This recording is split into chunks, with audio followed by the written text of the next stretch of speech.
Como ya lo mencionó la doctora, hoy vamos a hablar sobre el deterioro cognitivo y pues cabe mencionar que este no va a entrar en el ámbito de envejecimiento normal del cerebro. Como ya vimos, pues hay algunos cambios en el cerebro, pero este va a ser pues ya algo anormal. Entonces vamos a empezar definiéndolo como un síndrome clínico en el que se observa alteraciones, pueden ser parciales o totales, en uno o más dominios superiores de la cognición. Principalmente se afecta la memoria, la atención, las funciones ejecutivas, la capacidad visoespacial y el lenguaje, con respecto a lo esperado en una persona de la misma edad, del mismo nivel educativo y con respecto también a su funcionamiento previo. Entonces, vamos a recordar un poquito sobre la cognición. eh, eh, pues es el funcionamiento intelectual que nos va a permitir interactuar con el medio en el que nos vamos a desarrollar.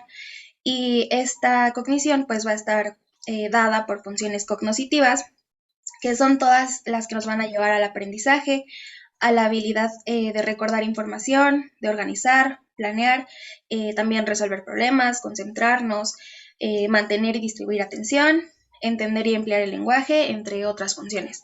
Entonces aquí les puse una tablita de las funciones cognitivas y vamos a ir viendo cuáles son las que están afectadas en el deterioro.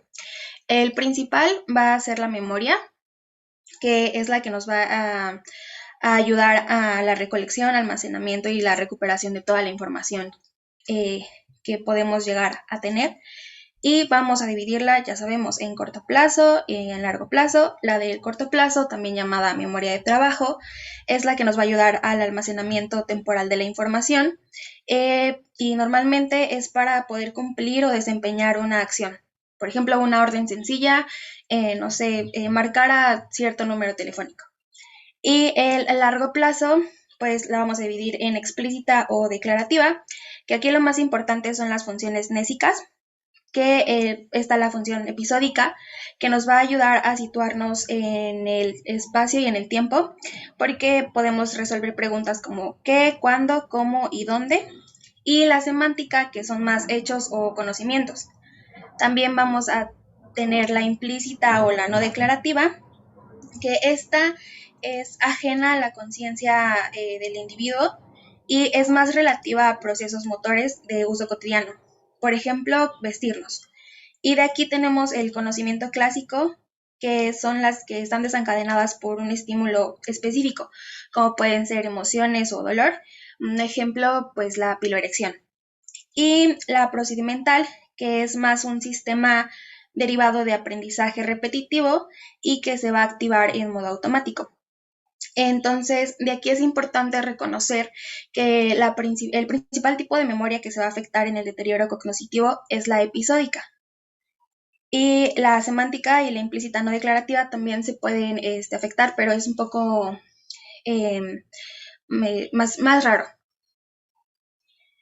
También pues, tenemos la atención, que pues, ya sabemos que es la capacidad de generar y mantener, así como dirigir un estado de activación adecuado para el procesamiento correcto de la información. La principal que se va a ver afectada, el principal tipo, es la atención dirigida a un estímulo único. Entonces, lo que vamos a ver es que las personas pueden llegar a perder como el hilo de las conversaciones, porque pues es muy fácil que se distraigan, por así decirlo. Y también las funciones ejecutivas, que pues son pues un amplio conjunto en las que podemos encontrar la flexibilidad cognitiva, formación de conceptos, razonamiento inductivo, abstracción, inhibición o capacidad de planificación. Las que van a estar alteradas en el deterioro, pues es la abstracción, que va a ser esta capacidad como de reducir la información para poder conservar los rasgos más relevantes. No sé, por ejemplo, asociar una palabra con diversos estímulos o acontecimientos. Y también se va a afectar la flexibilidad cognitiva, que es esta adaptación de la conducta o del pensamiento a diferentes situaciones, o también poder pensar en más de dos cosas al mismo tiempo. También se va a ver afectada la capacidad visoespacial, que pues es necesaria para representar, analizar y manipular un objeto mentalmente en el espacio tridimensional. Esta es como propia de patologías como el deterioro cognitivo. En el envejecimiento normal, no hay una alteración. Entonces, cuando ya vemos este tipo de afectación, pues ya podemos como empezar a imaginarnos que pues es una patología. Y también el lenguaje, que lo que se va a ver afectado es la capacidad de la denominación de los objetos y de la fluidez verbal. Y pues aquí les puse como los signos de alarma, que es pues memoria, lenguaje, reconocimiento, orientación en espacio, también la motricidad programada y orientación en el tiempo. Hablando de la epidemiología, pues se establece que la prevalencia global de deterioro en los pacientes de 75 años va a variar entre el 3 y el 20%. Se asocia un poco más a mujeres y esta prevalencia va a ir aumentando conforme aumente la edad. En cuanto a la demencia, va a haber una prevalencia global de entre 5 y 8%.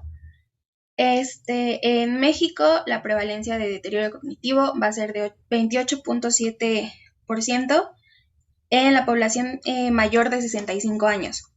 Y en cuanto a demencia, es de 6.1 y la incidencia va a ser de 223 por cada 1,000 personas, con una mayor incidencia de 70 a 79 años, y de demencia van a ser 27.3 por cada 1,000 personas. Y aquí pues hay que mencionar que la principal causa de deterioro cognitivo a nivel mundial va a ser la enfermedad de Alzheimer, que vamos a hablar un poquito más adelante de ella. Entre los principales factores de riesgo vamos a encontrar la edad. Como ya lo mencioné, conforme aumente la edad, también aumenta el riesgo de presentar este deterioro. El sexo, pues hay muchos artículos en los que se contradicen. Hay algunos que dicen que es más común en mujeres, hay otros que dicen que es más común en hombres, pero hay un punto en el que sí concuerdan todos, en que en los hombres el deterioro se puede dar a una edad más temprana, pero va a ser más progresivo. En cambio, en las mujeres puede ser una edad más tardía, pero un inicio abrupto. También está la escolaridad, que conforme disminuyen los años de estudio, la prevalencia va a aumentar. Esto se sustenta con la hipótesis de la reserva cerebral funcional, que ya hemos estado viendo en clases anteriores. Pues ya sabemos que la hipótesis nos dice que personas con una mayor reserva cognitiva, o sea, mayor número de años de estudio, pueden tener el daño cerebral antes de que los síntomas se presenten, mientras que las personas con una menor reserva cognitiva van a presentar los síntomas con un daño más restringido. Esto pues se basa en que a mayor años de estudio, pues mayor densidad sináptica en las áreas corticales, mayores conexiones, y pues entonces se pueden afectar más, pero sin que se presenten los síntomas. En cuanto al estado civil, se ha visto una mayor prevalencia en las personas que nunca se han casado que en los que se han casado alguna vez o que están casados. Y eso también va muy de la mano con los contactos y las actividades sociales. Entonces, mientras sea mayor la calidad y el grado de satisfacción que tenga el paciente con el número de sus contactos, se ve que hay una menor prevalencia de deterioro. También vamos a tener comorbilidades como la hipertensión, hipercolesterolemia, índice de masa corporal elevado y diabetes mellitus. Y de aquí la más importante es la diabetes. Se tiene un riesgo atribuible en la población mundial de 8%, pero en la latinoamericana de hasta un 11%. Entonces, pues sí es importante. También tenemos algunas patologías cardiovasculares como la fibrilación auricular y la insuficiencia cardíaca. Esto se ve relacionado porque estas enfermedades pueden causar o empeorar una hipoperfusión cerebral. Entonces, esta hipoperfusión va a producir un déficit energético celular que puede dar lugar a la presencia de proteínas tóxicas a nivel neuronal y pues esto a la degeneración. También a nivel psicopatológico se ha visto una importante relación con depresión mayor recurrente, ansiedad de inicio tardío y con síndrome de estrés postraumático. Y pues es más con depresión y ansiedad. Y en cuanto al estilo de vida, se establece una relación directamente proporcional del consumo del tabaco y el alcohol con el deterioro cognitivo. Entonces, mientras más tiempo hayan consumido, más es el riesgo de presentar deterioro. Ahora vamos a hablar de los tipos de deterioro. Tenemos dos entidades clínicas muy importantes, que es el deterioro cognoscitivo leve y el deterioro cognoscitivo moderado. Entonces, el leve también lo podemos conocer como ligero o neurocognoscitivo menor. Es una disminución objetiva y crónica del rendimiento cognitivo, y es muy importante, en la que no existe el compromiso para la realización de las actividades en la vida diaria, como pueden ser en los ámbitos laboral, doméstico y social. Esta la vamos a subclasificar de acuerdo a la presencia o no de alteración de la memoria, que puede estar acompañada también por alguna otra alteración en otro dominio cognitivo. El interés para clasificar este tipo de deterioro radica en el riesgo de progresión a demencia. Entonces, vamos a tener el tipo amnésico, que afecta exclusivamente a la memoria, mientras los otros dominios están conservados. El amnésico de múltiples dominios va a haber también, o sea, hay una alteración de la memoria y además una alteración en otra área cognitiva. Estos dos son los que van a tener un mayor riesgo de progresar a demencia, y de hecho hay algunos autores que establecen que el tipo amnésico es como la etapa inicial de la enfermedad de Alzheimer.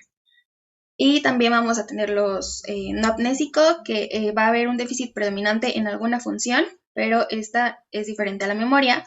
Y el no amnésico multidominio, que como su nombre lo dice, va a estar afectado más de un dominio, pero sin que la alteración de la memoria se presente. Por ejemplo, ¿qué leíste de qué porcentaje de pacientes diagnosticados con DCL o déficit cognitivo leve progresan a demencia anualmente? Pues encontré que de un 20 a 30% de los pacientes que no tenían como los factores protectores podrían llegar hasta desarrollar enfermedad de Alzheimer. Un poquito alto, del 6 al Ah, 15% más o menos. ok. Pero sí es la importancia del DSL, que puede eh, predecir que va a progresar a un deterioro neurocognitivo mayor, que es la demencia, ¿no? Y como bien lo dijiste, el DSL amnésico de un solo dominio suele evolucionar a enfermedad de Alzheimer. Múltiples dominios puede evolucionar a vascular, demencia vascular. Con amnésico evoluciona a demencia frontotemporal. Y no amnésico de múltiples dominios, por ejemplo, a enfermedad de cuerpos de Lewis, que ahorita la doctora nos va a comentar un poquito más de estos tipos de demencias. Ok, gracias, doctora. Entonces, vamos a hablar un poco de las manifestaciones clínicas que se van a presentar en el deterioro cognitivo leve. La principal van a ser los olvidos recurrentes. Pueden ser eventos importantes o compromisos sociales, y estos nos los van a indicar más los familiares. También puede haber pacientes que ellos mismos lo refieren, pero va a ser más común que los familiares lo digan. También el perder el hilo de pensamientos, conversaciones, el sentimiento abrumador a la hora de tomar decisiones o planificar los pasos en alguna tarea. También van a tener dificultades en orientarse en contextos conocidos. También presencia de impulsividad, o incluso dicen manifestar menos juicio. Y todos estos cambios, como pues ya lo mencioné, es más común que los perciban los familiares. Y es importante, pues, también reconocer que todos estos cambios pueden llevar a el desarrollo de depresión, irritabilidad, agresividad, alteraciones del sueño y entre otros. Entonces, ahora vamos a hablar sobre el deterioro cognitivo moderado, que esta también lo podemos conocer como demencia o trastorno neurocognitivo mayor, que lo vamos a definir como un déficit objetivo crónico adquirido de uno o más dominios cognitivos, y eso es lo importante y la principal diferencia. Va a conllevar a una pérdida en la capacidad de la realización de las actividades cotidianas, confirmada por el observador externo o cercano al paciente. Y el DSM-5 también nos lo define como el trastorno de la memoria, que va a estar acompañado por apraxia, afasia, agnosia y deterioro en la función ejecutiva. Y todo esto pues va a condicionar un deterioro significativo a la función previa del paciente en los aspectos que ya habíamos mencionado anteriormente.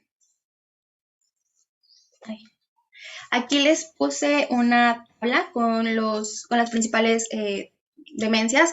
La vamos a clasificar en demencias primarias, que estas suelen afectar al encéfalo y se producen generalmente por la agregación y el depósito cerebral de material proteico de distintos tipos. El más característico pues, es el beta-amiloide, aunque también podemos encontrar sinucleína alfa. Y pues todos estos depósitos van a llevar a la muerte neuronal.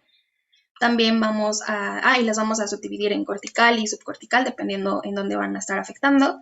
Y también vamos a tener la demencia secundaria, que como su nombre lo dice, van a ser secundarias a alguna otra causa. Y también les puse una tablita en donde vienen las principales diferencias entre la demencia subcortical y la cortical. Hablando de las demencias, de su epidemiología, la OMS nos dice que la demencia va a afectar mundialmente a unos 50 millones de personas, de las cuales el 60% van a vivir en países de ingresos bajos y medios, y se prevé que el número total de personas con demencia alcance hasta 82 millones en 2030 y 152 millones en 2050. Entonces, pues si vemos si es un incremento muy importante. Y de todos los tipos de demencias, la más común van a ser las degenerativas, en específico Alzheimer, que la prevalencia en personas mayores de 60 años se encuentra entre 5 y 8% a nivel mundial. Y aquí les puse cuánto en Europa Central, que es 4.7, 8.5 en América Latina y 8.7 en el norte de África y Oriente Medio. Y va a haber una incidencia de 5 por cada 1000 en personas de 65 a 70 años y de 60 a 80 por cada 1000 en personas mayores de 85. Entonces, pues si vemos, pues sí concuerda con lo de que a mayor edad, pues mayor incidencia en los casos. Vamos a hablar un poquito de las principales demencias. La principal, pues, es la enfermedad de Alzheimer. Esta va a tener un inicio insidioso y va a seguir un curso lentamente progresivo que se va a caracterizar por principalmente la pérdida de memoria, y también hay algunas otras funciones que se van a ver afectadas. Entonces, el principal es la alteración de la memoria.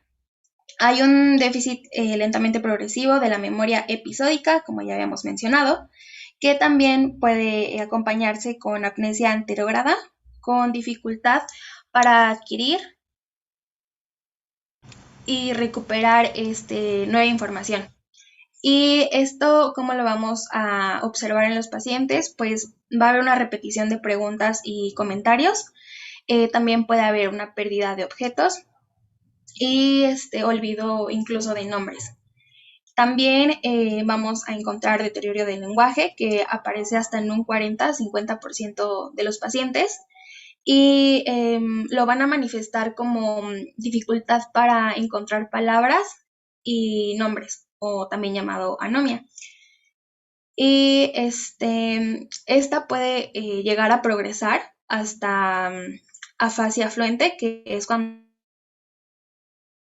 tienen fluidez para hablar, pero las oraciones que dicen no tienen como sentido o hay palabras incorrectas. Y también podemos observar disfunción ejecutiva, que suele aparecer en las...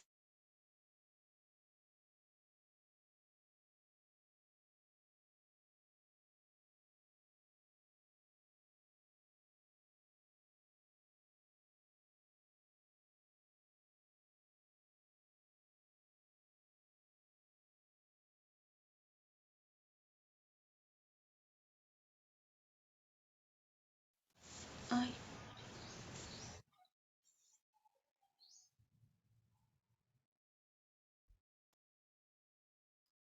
¿Siguen viendo mi pantalla? No, Ah, sí, creo que me sacó. ay, pensé que era mi tablet. No, fue el mío. ¿Me pueden decir hasta dónde me quedé? Es que ya no supe en qué momento me sacó. Yo dejé de escuchar en demencia vascular, Sí, en el ahí. cuadrito morado. Ajá, ahí. Ah, ok, vale. Gracias.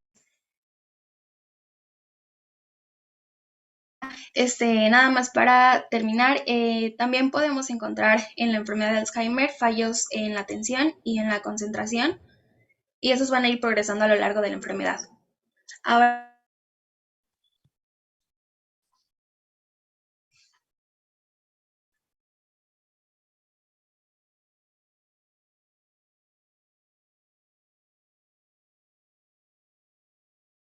¿Escuchan? Es que yo no escucho. No, yo tampoco. No, yo Ah, tampoco, ok. creo que sí. No, doctora, creo que se le trabó y se salió. Ok, ok.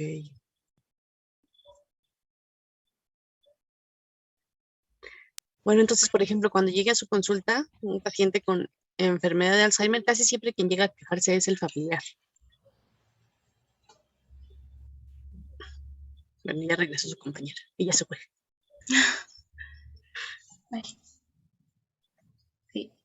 sí, sí ven la pantalla. Sí, sí se ve. Sí, gracias. Es que no sé por qué me está sacando el internet, pero bueno. ¿Hasta dónde me escucharon? Otra vez. Demencia vascular. Ah, ok, vale. Bueno, la demencia vascular va a estar causado por daños vasculares cerebrales isquémicos y sus manifestaciones clínicas van a ser muy variadas y pues van a depender de la localización y de la magnitud de las lesiones. A diferencia de la enfermedad de Alzheimer, va a tener un inicio un poco más brusco y un deterioro más escalonado. Vamos a tener también, bueno, la vamos a poder como subdividir en subcortical y cortical. Y en la subcortical van a predominar los déficits en la atención, también el enlentecimiento en la velocidad del procesamiento de la información y la disfunción ejecutiva. Aquí es como la gran diferencia con la enfermedad de Alzheimer, la afectación de la memoria no va a ser como la protagonista en el cuadro clínico, pero sí se puede llegar a afectar y la que se va a afectar es la información ya aprendida o la memoria de trabajo. También puede estar acompañada por síntomas neuropsiquiátricos como depresión, apatía y la habilidad emocional. A nivel motor, pueden haber trastornos en la marcha, junto con signos piramidales, disartria, que pues va a ser debilidad en los músculos del habla, que nos va a dar una habla lenta y confusa, y también la habilidad emotiva, entre otras. Y a nivel cortical, el cuadro cognitivo va a depender más pues de las áreas que fueron afectadas. Entonces, ahí pues podemos encontrar desde afectaciones en el lenguaje, praxis, cálculo y memoria. Y aquí es importante mencionar que la demencia vascular es la que más se va a presentar en adultos mayores de 90 años. Ahora vamos a hablar un poco sobre la demencia por cuerpos de Lewy, que es la demencia degenerativa más frecuente después de la de Alzheimer. Y a nivel cognitivo hay una afectación de las funciones visoespaciales, de la atención y de las funciones ejecutivas. La memoria también puede verse afectada en las fases iniciales Y una de las manifestaciones más características de ese tipo de demencia son las alucinaciones visuales o auditivas. Entonces aquí es importante que no lo...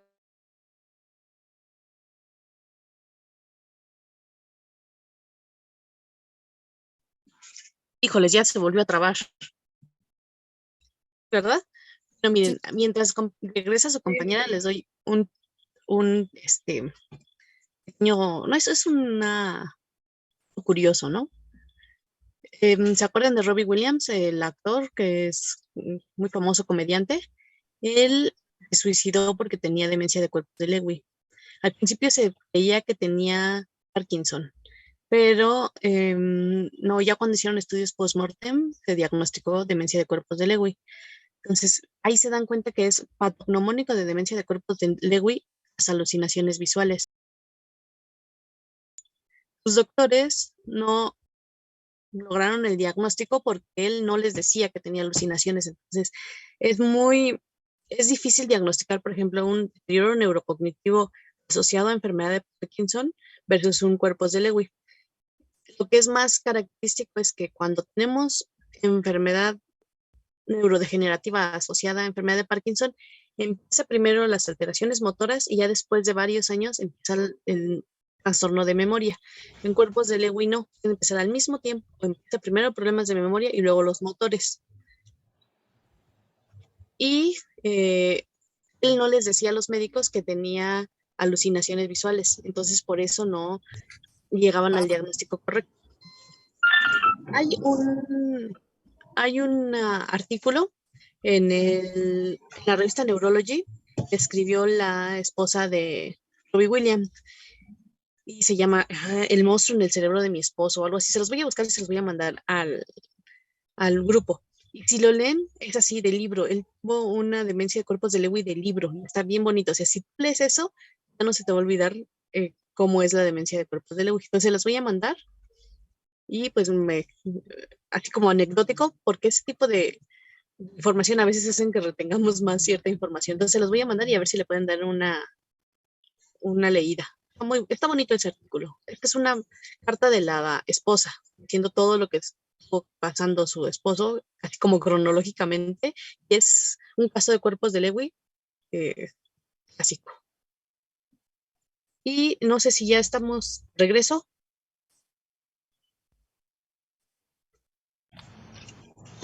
Yasmín. Sí, aquí estoy. Muy ¿Me podrían decir en qué quedé? bueno, cuerpos de Lewy, ya terminaste, ¿no? Es Ok. alteraciones cognitivas. Se dan cuenta de lo que les decía, tiene mucho compromiso motor asociado o muy parecido a una enfermedad de Parkinson y el Parkinson también está asociado a autonomía. Entonces, cuando tengan un paciente que tiene deterioro neurocognitivo con alteraciones de, por ejemplo, la marcha o inestabilidad postural, con hipotensión ortostática y alucinaciones visuales, hay que sospechar de cuerpo de Lewy. Y frontotemporal. Esta tiene varios componentes, ¿no? Tiene un componente eh, meramente, por ejemplo, de lenguaje y otro de comportamiento. Si se dan cuenta, recuerden que nuestro comportamiento está a nivel frontal y temporal, ¿no? Es el que nos permite, por ejemplo, inhibir ciertas acciones. Entonces, está afectado más que la memoria, el comportamiento y el lenguaje. Comportamientos son raros, ¿no? Por ejemplo, hipersexualidad, no está inhibido, no hay inhibición, comen sin ningún tipo de saciedad, incluso algunas acciones que son fuera de la ley están asociadas con demencia frontotemporal. No es tan frecuente que suceda y está en un inicio más tardío versus, por ejemplo, enfermedad de Alzheimer. Los pacientes con enfermedad de Alzheimer habitualmente empiezan después de los 65 años, después de los 70 años. Demencia frontotemporal tiene un inicio más temprano, 55, 60 años. Bueno, ahorita ya que retome su compañera, lo que quieras comentar de demencia frontotemporal. No, pues ya, ya lo he comentado. Ok. Entonces, si quieres, ya continuamos. Okay. Bueno, entonces aquí les puse un cuadrito en el que podemos ir viendo cómo va a ir progresando desde el déficit hasta la demencia. para que lo vean después con más calma. Entonces, ahora vamos a hablar un poco del diagnóstico clínico. Empezando para el deterioro cognitivo leve, vamos a usar los criterios de Ronald Peterson o también los podemos encontrar como de Mayo, que aquí pues vamos a encontrar queja de memoria corroborada por un informante. El trastorno objetivo de la memoria, lo vamos a corroborar pidiéndole que recuerde una lista de palabras. También vamos a encontrar funcionamiento cognitivo general normal. Aquí vamos a hacer una historia clínica y exploración que nos ayude a comprobar que no haya una alteración en otras funciones cognitivas que estén desarrollando un déficit global. También, pues, como ya se había mencionado, actividades de la vida diaria intactas y ausencia de demencia, que lo vamos a corroborar con unos criterios que se los puse un poquito más adelante. Y también podemos ayudarnos de los criterios diagnósticos del DSM-5. Entonces, pues principalmente una evidencia de declive cognitivo comparado con el nivel previo de su funcionamiento. Va a haber una preocupación en el paciente o en el familiar, porque ha presentado pues este deterioro. También un deterioro moderado del rendimiento cognitivo, que preferentemente documentado por un test neuropsicológico, y también que los déficits cognitivos no interfieran pues en la independencia del paciente.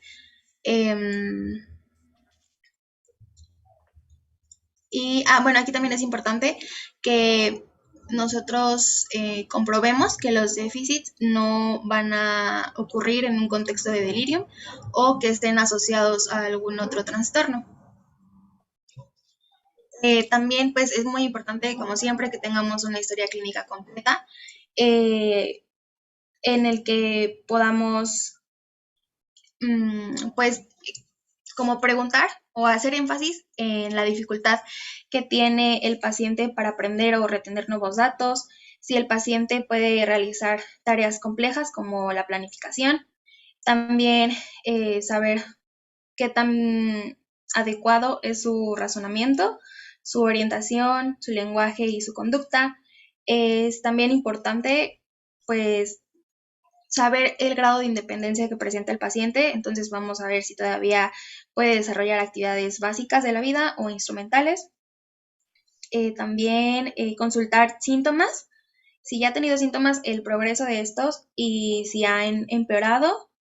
También es muy importante saber acerca del consumo de fármacos y sustancias tóxicas y si ha habido cambios repentinos en su personalidad y en sus pues, actividades. También yo leí que en todos los pacientes que nosotros sospechemos que tienen un deterioro cognitivo, la prueba inicial va a ser un mini mental, que ahorita lo vamos a ver un poco. También podemos ayudarnos de la prueba de dibujo de reloj, esto más que nada para ver funciones ejecutivas, visoespaciales y habilidades cognitivas. Y también para realizar un diagnóstico diferencial, pues la escala de depresión geriátrica. Entonces aquí les puse las pruebas que nos van a ayudar. Entonces en el mini mental, pues ya sabemos, ¿no? Que vamos a tener las 6 etapas en las que nos van a ayudar a evaluar la orientación temporal y espacial a través de que nosotros preguntemos sobre el mes, año y día de la semana. También vamos a evaluar la memoria a corto plazo pidiéndole que recuerde 3 palabras. También evaluamos la atención, concentración, abstracción, comprensión, memoria, inteligencia. También la capacidad ejecutiva, que es la capacidad de seguir instrucciones. La memoria a largo plazo, podemos pedirle que recuerde, que nos mencione las palabras que le habíamos dicho al principio. Y también Esto no es memoria a largo plazo. Se supone que cuando le dices, me va a repetir las 3 palabras, mesa, llave y libro, y te las tiene que volver a repetir. Eso es registro. Cuando el paciente no te registra, o sea, ni siquiera es capaz de repetir las palabras en una primera evaluación, o sea, dices mesa, llave y libro, y te dice mesa, Sí, ya otra cosa, no lo registra, eso es muy característico de enfermedad de Alzheimer. Después, cuando lo distraes con los números, eso te sirve para ver atención, no es cálculo, es atención. Los pacientes que fallan mucho en atención tienes que descartar problema de ánimo, depresión. Entonces, después de que ya lo distrajiste con lo de atención, le vuelves a preguntar las 3 palabras. Eso sería una memoria a corto plazo. Y recuerden que la más afectada en enfermedad de Alzheimer es memoria de corto plazo. Por eso los que tienen enfermedades de Alzheimer suelen platicar mucho de cosas pasadas, ¿no? De cuando eran niños, de cuando eran jóvenes, confunden a personas, por ejemplo, a sus hijos con sus hermanos o incluso con su mamá. Entonces, lo ves aquí, memoria a corto plazo. Ok. En general, lo que ya vimos, ¿no? Minimenta. Llega a tu consulta un paciente con queja subjetiva de memoria. Subjetiva porque tú no has subjetivizado nada, ¿no?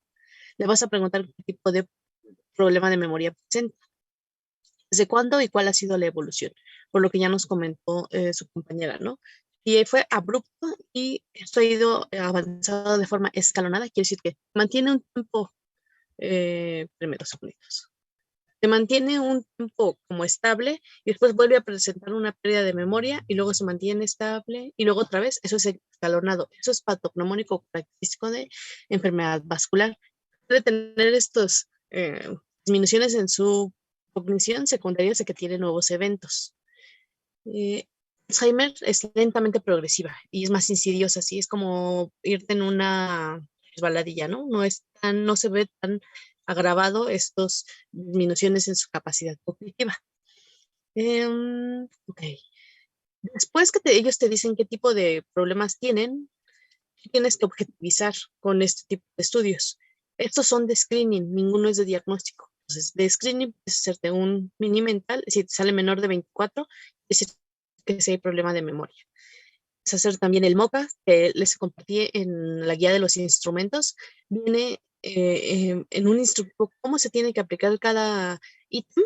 No sé si ya lo revisaron, la guía de instrumentos que les mandé del Instituto Nacional de Geriatría. Bueno, chéquenlo. Ahí viene el MOCA.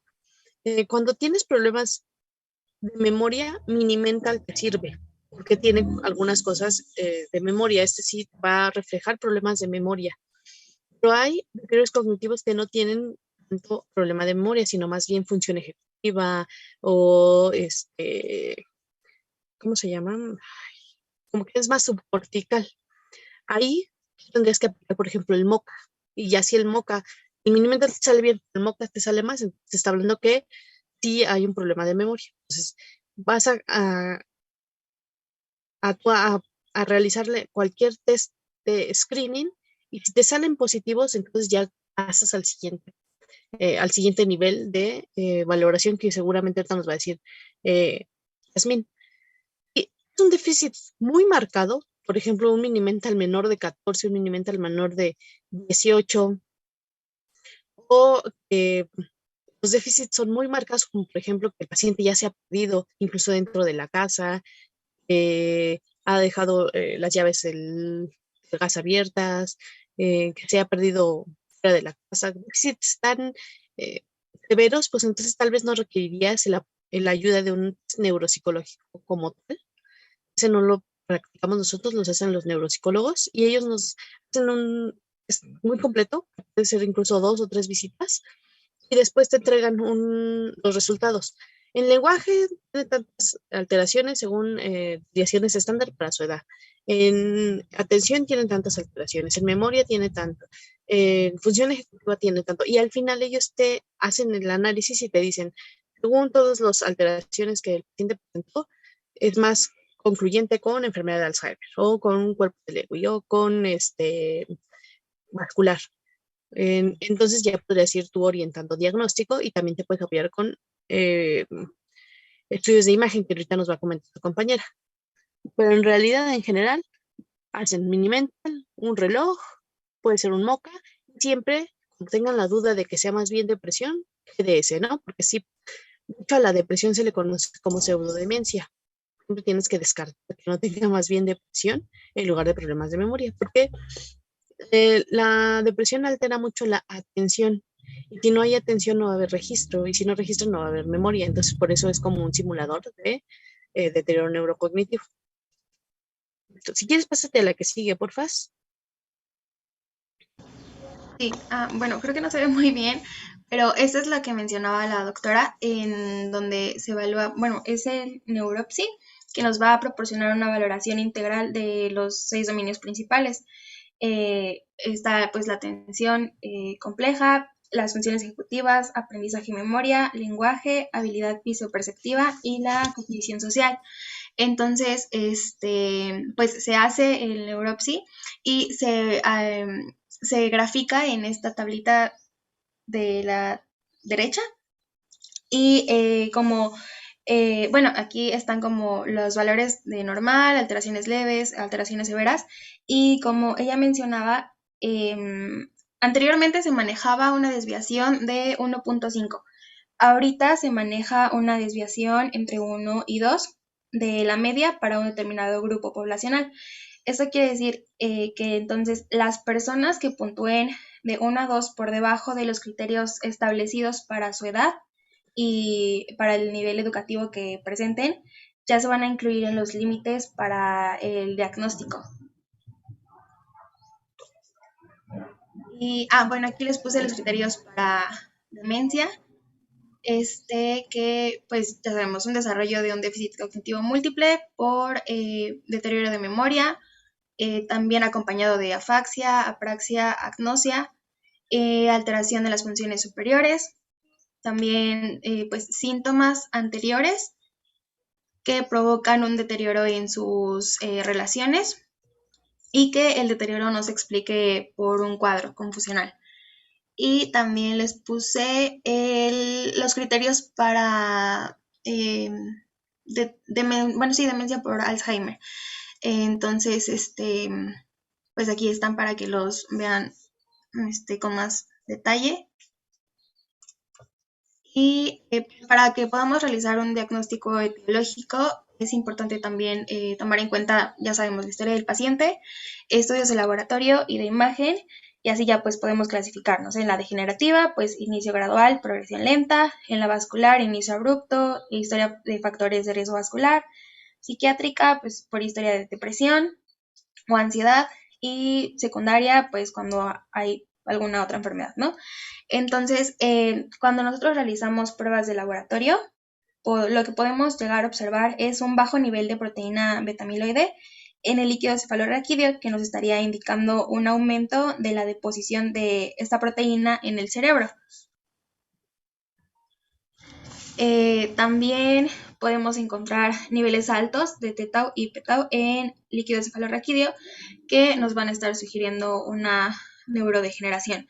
Entonces, como ya sabemos, pues esto es muy característico de la enfermedad de Alzheimer, entonces pues ya podríamos estarlo como relacionándolo. Esto, por ejemplo, perdón, esto no se hace de rutina, ¿no? No vas a someter a todos tus pacientes con sospecha de deterioro neurocognitivo a una punción lumbar ni estos estudios, porque para empezar son muy caros. Y se hacen cuando sospechas, cuando tienes, por ejemplo, una demencia de inicio temprano, por ejemplo, o una demencia rápidamente progresiva. Entonces, eso, recuerden, no es de o no, nos apoyamos más casi siempre de imagen y de las respuestas de los estudios neuropsicológicos. Sí, bueno, hablando de los estudios de imagen, las que se usan principalmente, pues, es la resonancia magnética, en la que vamos a poder encontrar atrofia cerebral difusa, específicamente del lóbulo frontal y temporal medio. También una disminución del volumen del hipocampo derecho, con agrandamiento de los surcos y de los ventrículos laterales. El grado de atrofia se va a incrementar paralelamente al progreso de la enfermedad. Y también estos cambios pueden ser atribuidos a la pérdida histológica neuronal. También podemos encontrar simetría o asimetría en el tamaño del cuerno temporal, principalmente en cortes coronales, fisura coroidea, cisterna supracelular y cisura silviana, pero los más importantes son los que les puse aquí en el cuadrito.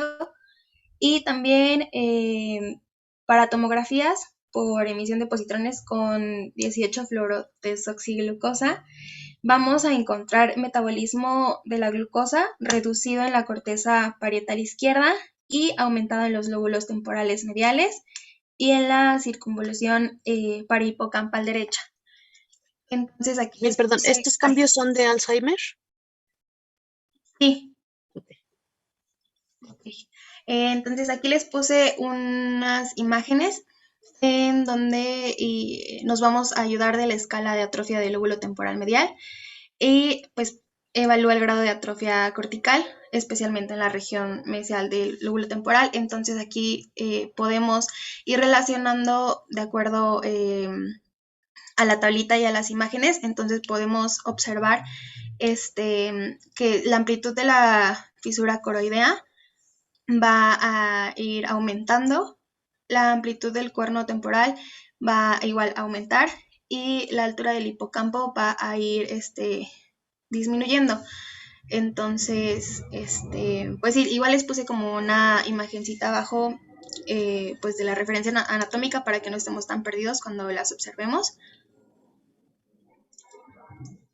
Y en cuanto a la tomografía, pues igual les puse unas imágenes de comparación en una persona sin alteraciones, cómo se ve el metabolismo, y en una persona con Alzheimer, cómo se ve, cómo se marca el hipometabolismo parietotemporal. Y pues aquí les puse las diferencias entre las principales causas de deterioro cognitivo para que no nos confundamos. Y pues vamos a hablar sobre factores de protección para el deterioro, que tenemos a las actividades físicas e intelectuales. Hay una menor probabilidad de desde el 30 al 50% de los pacientes que realicen esas actividades pues presenten deterioro. Las actividades pueden ser el uso de computadora, la lectura de libros, ver poca televisión, realizar actividades manuales y hacer ejercicio. También hay actividades artísticas como tocar algún instrumento o realizar actividades grupales. También pues tienden a disminuir la aparición del deterioro. Esto pues con fundamento en la hipótesis de la reserva cognitiva. Y también, se ha comprobado que hay una disminución del daño neurotóxico que el estrés ejerce sobre el hipocampo, en donde ya sabemos que se generan en donde hay grandes redes de memoria. En cuanto al tratamiento, vamos a tener el no farmacológico y el farmacológico. El no farmacológico son conjuntos de intervenciones y actividades que tienen como objetivo pues retrasar el deterioro cognitivo y funcional y mejorar los síntomas psicológicos. Entonces tenemos la estimulación o la terapia cognitiva, que son varias actividades que tienen como objetivo mantener o restaurar las funciones deterioradas. En estas podemos encontrar, plantillas en donde le pidamos al paciente que relacione palabras, que cuente objetos, entre otras. Son muchas, la verdad. También tenemos la terapia de reminiscencia, en donde es una elaboración cognitiva y afectiva a partir de acontecimientos o experiencias del pasado.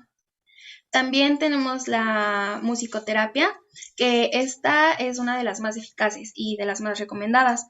Esto porque pues trabaja en áreas emocionales y comportamentales y también ha demostrado que reduce la ansiedad que pueden llegar a presentar los pacientes.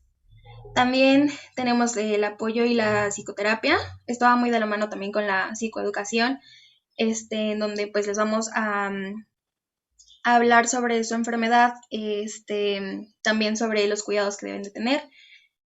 Y también tenemos intervenciones sensoriales, que aquí vamos a utilizar estímulos dirigidos a algunos de los sentidos con el fin de favorecer las operaciones cognitivas o de mejorar la afectividad o la conducta. Aquí se utilizan mucho las fotografías como para poder evocar recuerdos. También el ejercicio físico como la danza o el tai chi. También la arte terapia, que pues es pintura, teatro y la orientación a la realidad. Entonces aquí pues vamos a hacer conciencia sobre la situación en el tiempo, en el espacio y en su persona. Y el tratamiento farmacológico, hasta el momento no hay algún fármaco que haya mostrado eficacia como para revertir las enfermedades, sino que están más dirigidos a la prevención de la enfermedad.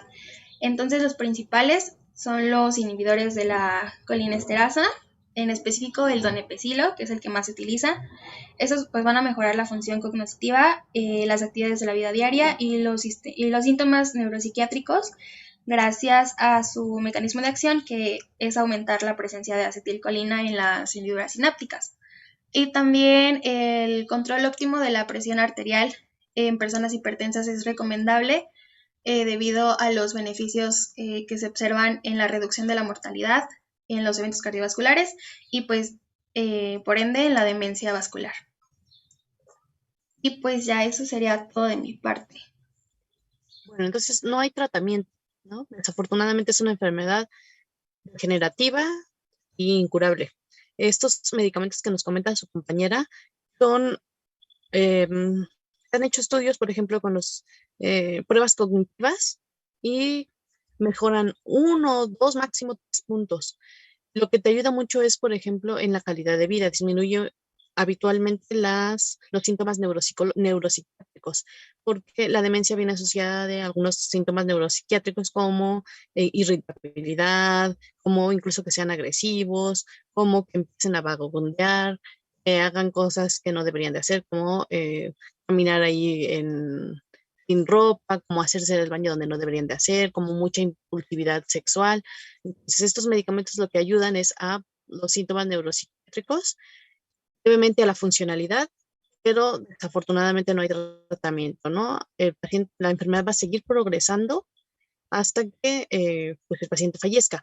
Fallece de Alzheimer, ¿no? Va a fallecer de infecciones. Como empiezan a perder muchas capacidades, incluso la capacidad de hablar, incluso la capacidad de deglutir, de comer, de caminar, controlar esfínteres. Entonces, cuando ya llega a un momento en el que no pueden levantar la cabeza ni deglutir adecuadamente, empiezan con complicaciones como neumonías por broncoaspiración o inmovilidad les causa úlceras por presión, desnutrición y empiezan a morir de infecciones, por ejemplo, infección de úlcera por presión, infección, neumonía por broncoaspiración, infección de piel y tejidos blancos. Eso mueren los pacientes con deterioro neurocognitivo.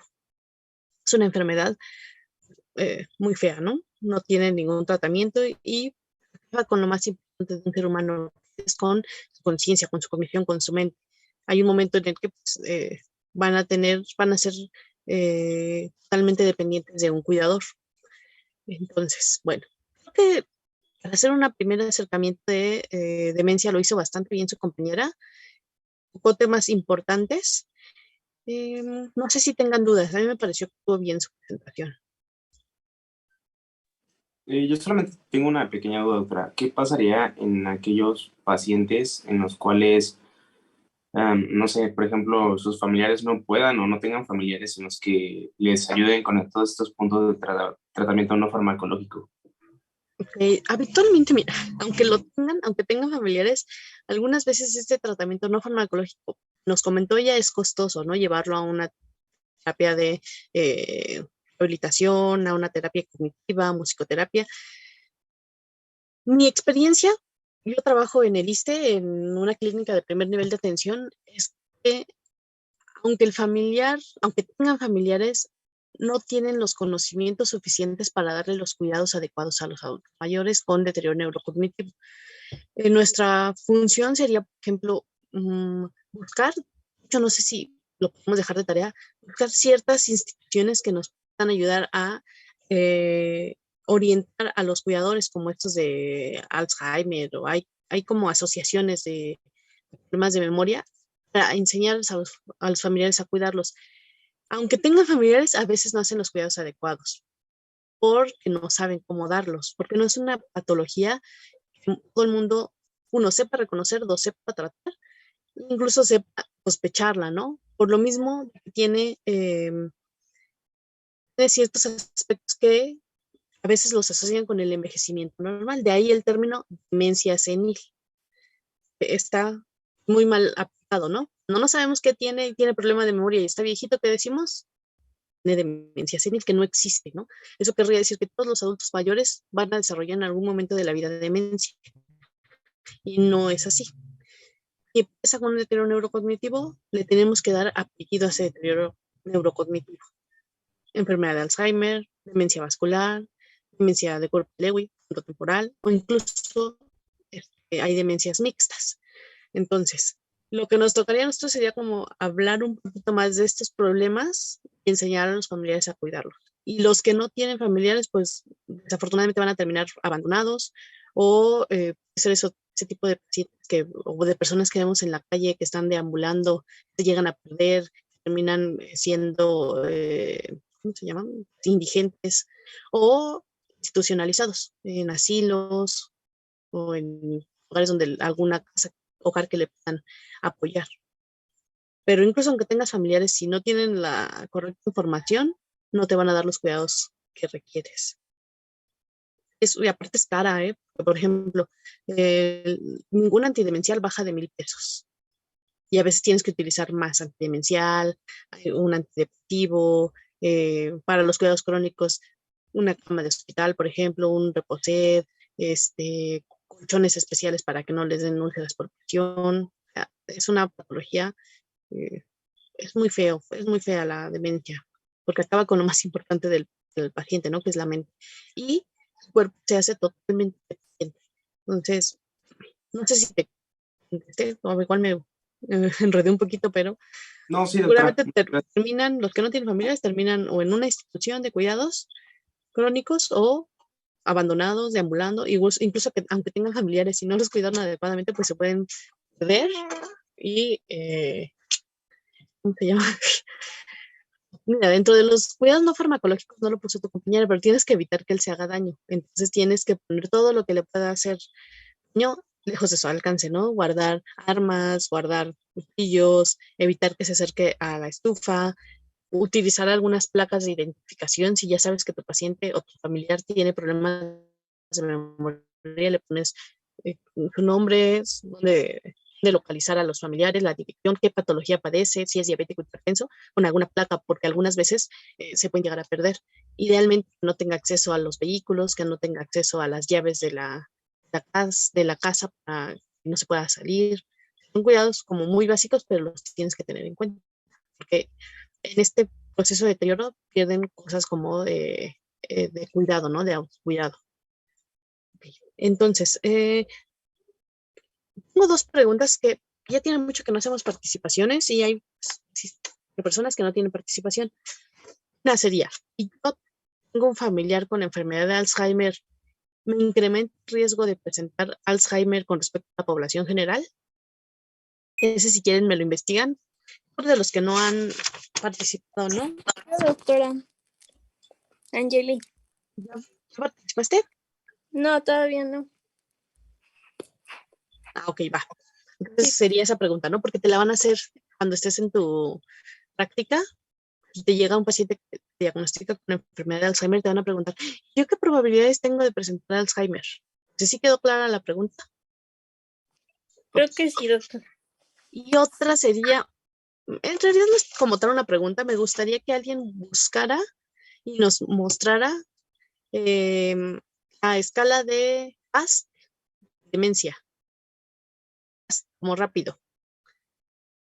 Esa nos va a decir el estadio en el que va a estar la demencia y me gustaría que vayan viendo cómo va deteriorándose el paciente en diferentes ámbitos. Hay un momento en el estadio más avanzado de demencia que ni siquiera puede levantar su cabeza, mantenerla por sí solo levantada. O deglutir. Y ahí el mismo que nos vaya a poner la de demencia, nos diga cuáles son las características o cuáles son los criterios para cumplir una demencia terminal. Porque acuérdense que hablamos de las enfermedades en etapa terminal. Hay criterios para que consideremos una demencia en etapa terminal, o sea que ya no va a tener una esperanza de vida mayor de 6 meses. Entonces, Sí, si quiere yo lo busco, doctora. ¿tú no tienes participación? No. Ah, bueno, perfecto. Entonces tú nos presentas el de FAS y cuáles son los criterios de terminalidad de una demencia. Hoy sí terminamos casi a tiempo. Bueno, eso estuvo bien, me gustó. Bueno, muchas gracias. Nos vemos mañana. Sí, doctora, gracias. Muchas gracias. Bueno, Bye. doctora, gracias. Hasta mañana. Gracias, doctora. Hasta luego.